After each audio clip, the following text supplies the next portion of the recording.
یہ حال ہے. تو گفٹ دینے میں کیا ہوگا جتنا, ہاں میں یہ کہہ رہا تھا کہ یہ ضروری نہیں ہے کہ وہ آپ کے ساتھ اچھا سلوک کریں تو کریں, اس کو رشتہ داری جوڑنا نہیں کہتے. یہ تو دنیا میں ہر آدمی کرتا ہے کہ آپ کے ساتھ کوئی اچھے طریقے سے ملے گا تو آپ بھی اس کے ساتھ اچھے طریقے سے ملو گے. یہ کوئی رشتہ داری کا, یہ تو دوست کے ساتھ بھی ایسا ہوتا ہے. یہ تو ہر آدمی, محلے والوں میں کوئی بھی شخص آپ کے ساتھ اچھا کرے گا تو آپ اس کے ساتھ اچھا کرو گے. پھر رشتہ داری کا مطلب کیا ہوا؟ رشتہ داری کا مطلب صحیح حدیث میں سل من قطعک, جو رشتہ دار تم سے برا سلوک کر رہا ہے اس سے بھی تم نے جوڑ کے رکھنا ہے, اس سے اچھا سلوک کرنا ہے. ہاں یہ ضرور ہے کہ اس سے ملاقات کرنے میں بعض دفعہ فتنہ ہوتا ہے, وہ طنز کرنا شروع کر دیتا ہے, پھر پھٹنے کا امکان ہوتا ہے, تو پھر اچھا سلوک دوسرے طریقے سے کیا جائے. وہ دوسرا طریقہ میرے ذہن میں کیا ہے اور احادیث سے بھی ثابت ہے, اس کو موقع پر ہدیہ دے دیا جائے. کوئی بیمار ہے تو عیادت کر لی جائے, وہ بیمار ہو گیا تو بولو بھائی ٹھیک ہے جو مرضی آپ کا سلوک اچھا, لیکن ہم تو عیادت کریں گے, ہم تو خیریت معلوم کریں گے, کسی چیز کی ضرورت ہوگی, دوا چاہیے, پیسے چاہیے, کوئی اچھا ڈاکٹر چاہیے, جو مدد ہم آپ کی کر سکتے ہیں آپ کے ساتھ کریں گے. تو یہ بہت ضروری ہے میرے بھائی. آپ بھائی بہنوں کو چھوڑ کر, چند دن پہلے میرے پاس کسی کا فون آیا کہ میری بہن ایک نفسیاتی پاگل ہے, اور وہ صاحب شاید میرا بیان سن بھی رہے ہیں, وہ کہنے لگے کہ مجھے خودکشی کے خیالات آتے ہیں, بہن ایسی پاگل ہے, ہمارے لیے اس کو سنبھالنا مشکل ہو گیا. سگی بہن ہے, چیختی ہے جب دورے پڑتے ہیں. تو میں نے کہا بھائی نفسیاتی ڈاکٹر کو دکھاؤ. کہہ رہے ڈاکٹر کو دکھاتے ہیں, جب تک گولیاں کھاتی ہے صحیح, جیسے ہی گولی کا اثر ختم ہوا پھر یہی. تو میں کیا کروں, کہاں جا کے سر ماروں, ایسے اس کی کنڈیشن, والد بھی نہیں ہے, بھائی پہ ساری ذمہ داری. میں نے اس سے کہا دیکھو میرے بھائی یہ بہن ہے, خونی رشتہ ہے, اس کو آپ چھوڑ کر نہیں جا سکتے, صبر کرو صبر کرو صبر کرو.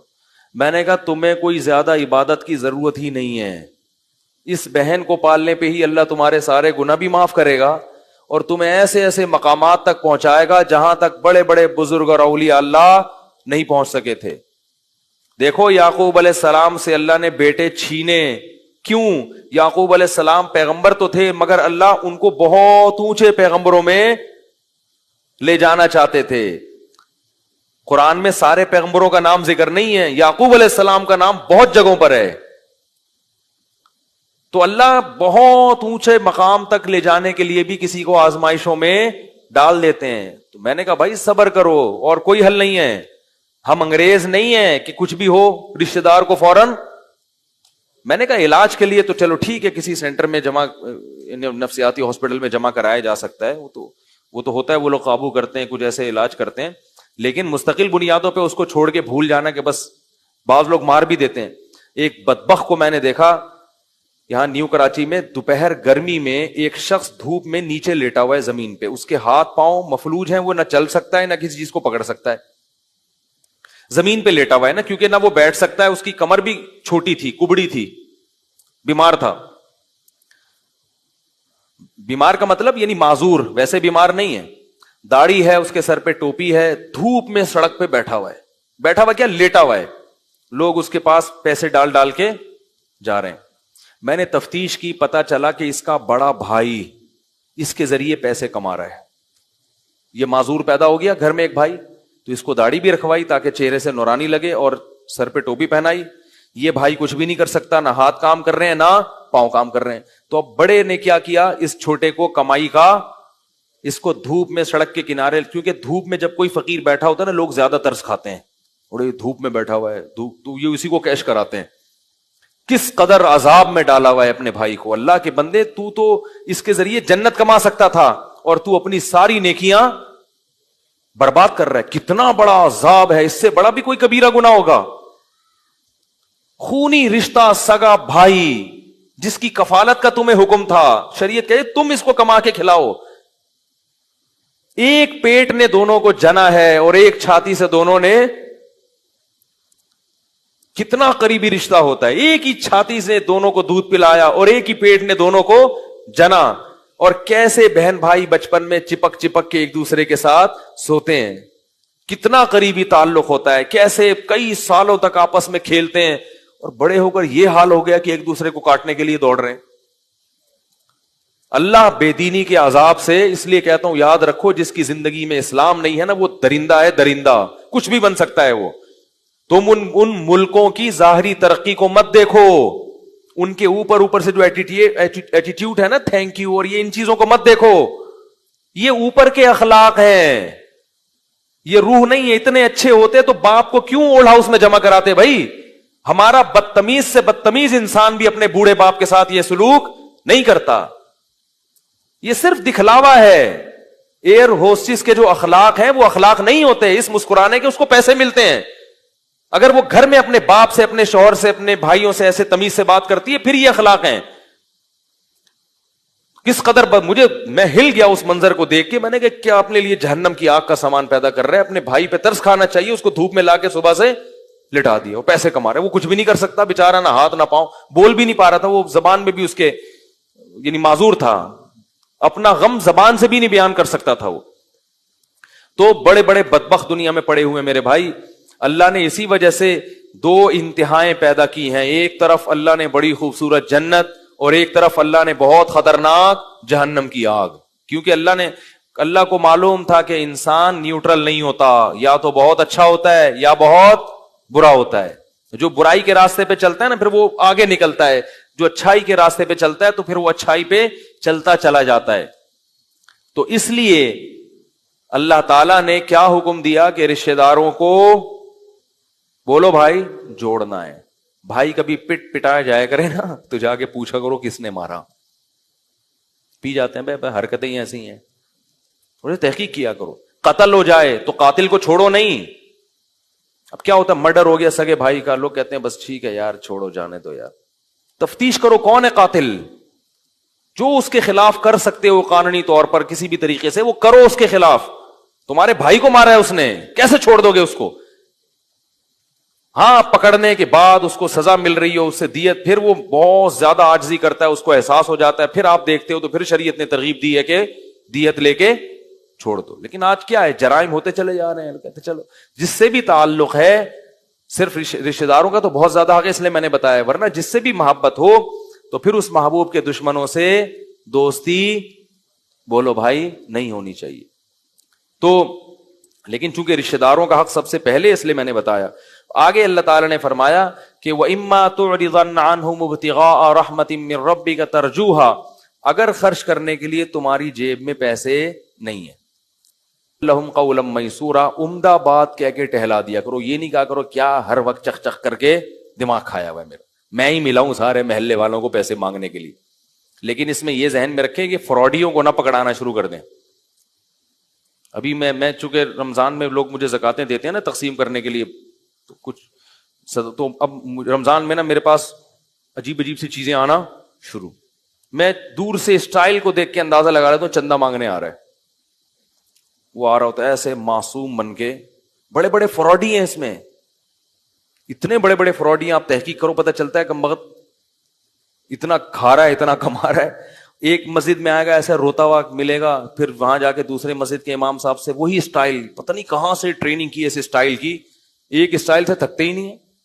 اسٹائل ہوگا ایسے آ کے وہ اصل میں آپ سے ملنا تھا, وہ راشن چاہیے تھا, بول لے زور سے بھائی راشن چاہیے تھا, حالات خراب چل رہے ہیں یار. اب بھائی ابھی تو نے پکوڑے کھائے ہیں, افطاری کی ہے, ابھی تو تجھ میں جان ہے نا, ابھی تو بھوکا نہیں ہے, تو ابھی تو زور سے بول لے بھائی, زور سے بولو بھائی ابھی تو میرا پیٹ بھرا ہوا ہے, لیکن مفتی صاحب میرا ہمیشہ ایسے پیٹ نہیں بھرتا, بسا اوقات میرے گھر میں روٹی, ابھی تو میرا پیٹ بھرا ہوا ہے, تو ابھی پکوڑے کھائے ہیں, مسجد میں افطاری کی ہے, ہمیں پتا ہے اس نے, صحیح ہے نا, خوب تسلی سے کھا پی کے پھر ایک دم ایسا مرجھا جائے گا یوں کر کے نا, ایسے کہ اسٹائل ان کا ایسے ہوتا ہے کہ سامنے والا بھی لپٹ کے ان سے رونا شروع کر دے, یار بس میرے سامنے یہ, پھر وہ منہ قریب کرو تو جو ڈکار پکوڑے کی آتی ہے نا اس سے پتہ چلتا ہے کہ یہ خوب تسلی کے ساتھ کھا کے بیٹھا ہوا ہے. تو ایسے لوگ جو آپ کو الو بنا بنا کے پیسہ نکلوا رہے ہوں, ان کے ساتھ نرم لہجہ, جو بولو پتلی گلی سے نکلو. ہاں مستحقین ہیں تو ان کو قرآن کیا کہہ رہا ہے, قل لہم قولا میسورا, اچھی بات کیا کرو, ان کو جھڑکو نہیں. اللہ نے تمہیں دولت دی ہے تو تکبر مت کرو, ہر ایک کے پاس نہیں ہے, ہر ایک کے پاس یہ نعمتیں نہیں ہیں. کتنے لوگ کھانے کو روٹی نہیں ہے, کتنے لوگوں کے پاس علاج کے پیسے نہیں ہیں, قسم پرسی میں زندگی گزار رہے ہیں. اللہ نے تمہیں دولت دے دی تو لا تصعر خدک للناس, غربا اور مساکین سے اپنے رخسار کو مت موڑنا, خیال کرنا ان کا. جیسے قارون کو موسیٰ علیہ السلام نے کہا نا کہ اللہ نے تجھ پر احسان کیا تو اب ان مساکین پر احسان کر, اس نے کہا میں نے اپنی محنت سے کمایا یہ بہت بڑا کبر ہے, تکبر ہے. اور یہ بھی پھر حکم دیا, آخری آیت پھر اس کے بعد آئندہ کل بیان کریں گے انشاءاللہ, وقت بہت ہو گیا ہے. فرمایا کہ وَلَا تَجْعَلْ يَدَكَ مَغْلُولَةً إِلَىٰ عُنُقِكَ وَلَا تَبْسُطْهَا كُلَّ الْبَسْطِ, فرمایا نہ تو اتنا اڑانا شروع کر دو پیسہ کہ کل خود لوگوں سے بھیک مانگنے کی نوبت آئے, اور نہ اپنے ہاتھ گردن سے باندھ لو, نیمو نچوڑ بن جاؤ کہ لوگوں کو پتا ہے کہ پیسے پہ سانپ بن کے بیٹھا ہوا ہے, کبھی کسی رشتے دار کے کام بھی نہیں آیا, نہ کبھی مسجد کے ڈبے میں چندہ ڈالا, نہ کبھی کسی مدرسے میں پیسے دینے کی توفیق ہوئی, اور نہ کبھی کسی غریب کو کھانا کھلاتے ہوئے پکڑا گیا. ایسے ایسے مارکیٹ میں نے بہت دیکھے ہیں, ہر طرح کے دیکھیں, سیٹھ بھی دیکھیں ایسا اڑاتے ہیں پیسہ, اور کنجوس بھی دیکھیں.